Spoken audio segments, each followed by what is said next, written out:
back to our conclusion of our study here in First John. And this is the conclusion to the study that's called God is Love. So we've been talking about this famous phrase, this idea of love, all you need is love. And we talked about what kind of love we're talking about, what does this love do? And we could try to read these lesser forms of love into what John says, and we'll make a hash of this whole letter, and it won't be really applicable. You're just kind of neutering the book. Then it doesn't have the same weight. But if you look at it, this is God's love. This is the love that God has put into His people to love one another with. That changes everything because He defines that, and it's not the same as I love my dog. This is the love of God He had for His people, and this is the love that He placed into His people to love one another. So He defines it. He sets the parameters. He sets how we do it, when we do it, to whom we do this love to, and that's what He has. So we looked at that this week. So after examining the love of God and the display of it and its effects, we now know why we must love one another. How could we, who are recipients of such love, not love one another? If there's another person who's received the same love from God, and I don't love them, that doesn't make any sense. Because I am the recipient of God's love. How can I not love them? That's what John is saying. Is like, this doesn't make any sense. This can't be.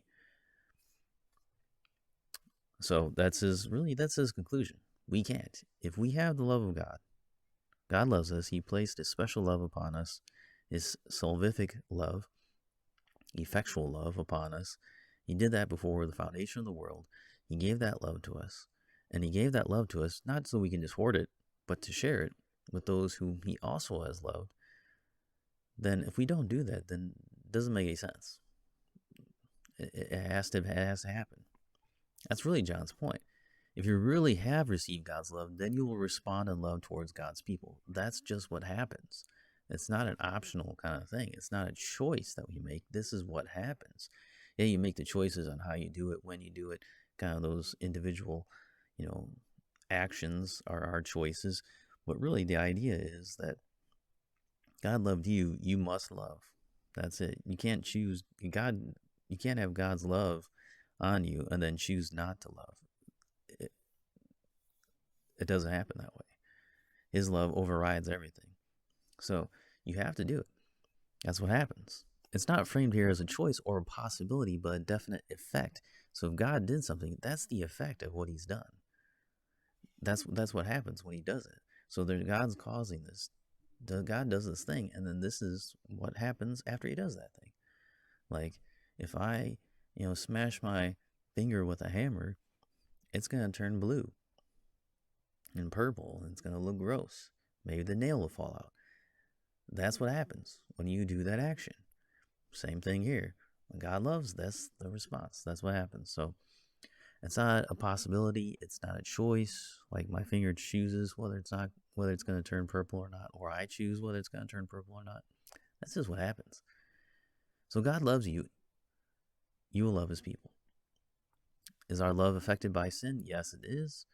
For now, at least, our love will be less than what it ought to be. So it will be not perfect, but it will be there. It will be happening. It will be a desire that we have. That's why we're called to strive for love, to work for love, to fight to love. That's what we're supposed to do. We are to put to death our natural hatred. We're supposed to go on the other side and kill hatred, evil wrath that we have within us. We're supposed to kill that hatred that anger that leads to sin. We're supposed to kill that. Well, I want to finish our time together by reading the words from the hymn, The Love of God. And just think about these in relation to what John says. The love of God is greater far than tongue or pen can ever tell. It goes beyond the highest star and reaches to the lowest hell. The guilty pair bowed down with care. God gave His Son to win.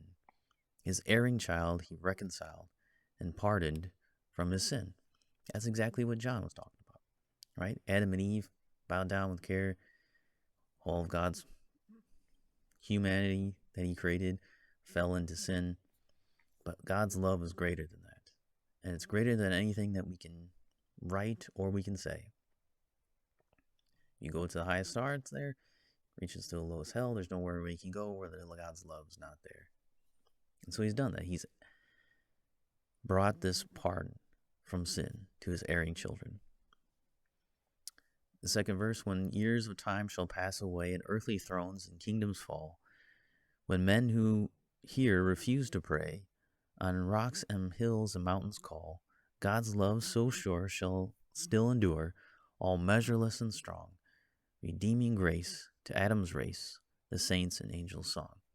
So he's talking here about the end of time. When Revelation talks about how people will call upon themselves rocks and hills to fall upon them rather than submitting to the love of God. But yet, God's redeemed his people. And that will be their song for all eternity.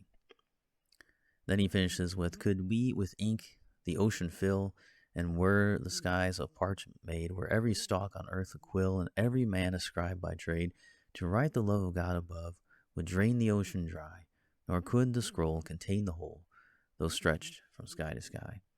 So he's saying if everyone was employed as a writer, and we try to write about God's love, and you fill the oceans with ink, and the very skies were made out of paper. Like the sky surrounding earth was paper.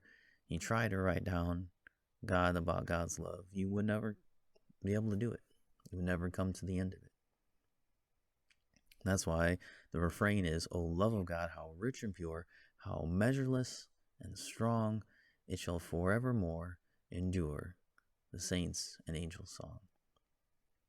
So for all eternity, the saints and the angels will be singing this song.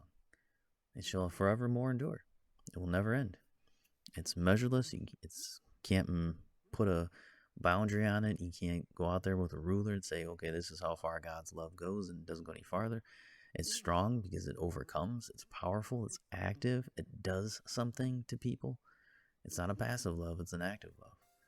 So how amazing it is. The love of God, how rich, how pure. So that's our study for this week. Come back next week and we'll continue on in 1 John.